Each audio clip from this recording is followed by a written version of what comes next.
perception of each and every one of these individuals. The contributions of 4 courageous Black men are now etched in a monument that stands inside the Tampa Police Department.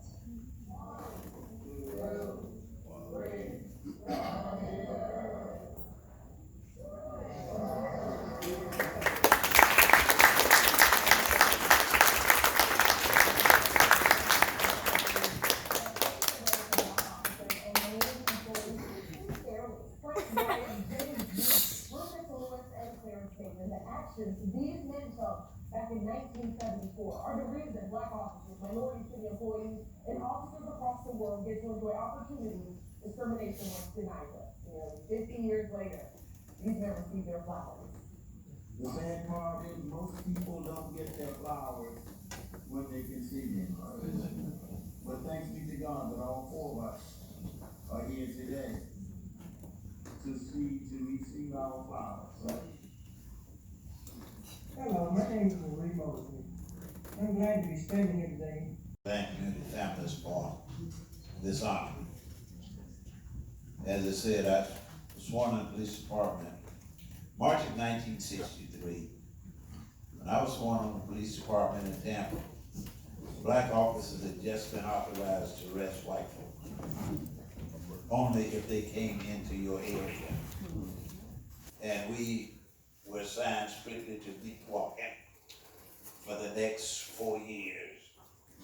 And then they began, because of the civil rights era, they began to open doors.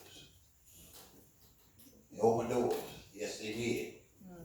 But once you got inside the door, there was all kind of barriers.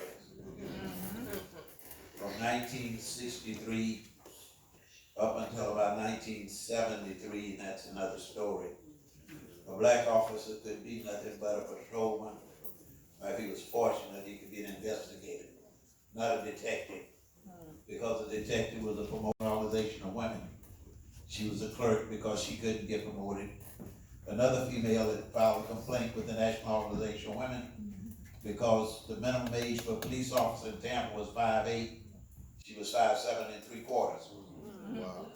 There were a group with the library department that filed a complaint against the city with the NAACP.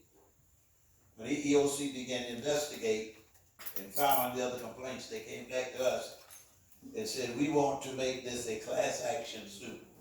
And we're going to turn it over to the U.S. Department of Justice, Civil Rights Division in Atlanta under Dr. Bobby Doctor. We agreed. When the U.S. Department of Justice began to investigate, and at the end of the investigation, they gave the city an ultimatum. Either you agree to all of the conditions that EEOC has presented to you, or we're going to take you to federal court. The city didn't want to go to federal court, so they come to the Conciliation Agreement of 1976. That Conciliation Agreement of 1976 opened up doors not only in the police department, but throughout the city of Tampa. Not only, but over. Just like I said, if they don't move, when the Tampa Police Department, at one point in time, we watched Chief Benny Holder become Chief of Police, long-serving Chief of every district Tampa Police Department. He sat in that office for 10 years as the Chief of Police. No other chief has ever been there that long. Tina Wright would be the assistant chief, and Carl Davis was the major. So that was 3 tremendous, powerful people sitting around the table with law enforcement that they in, mayor and chief and so forth. I can definitely see some changes in that.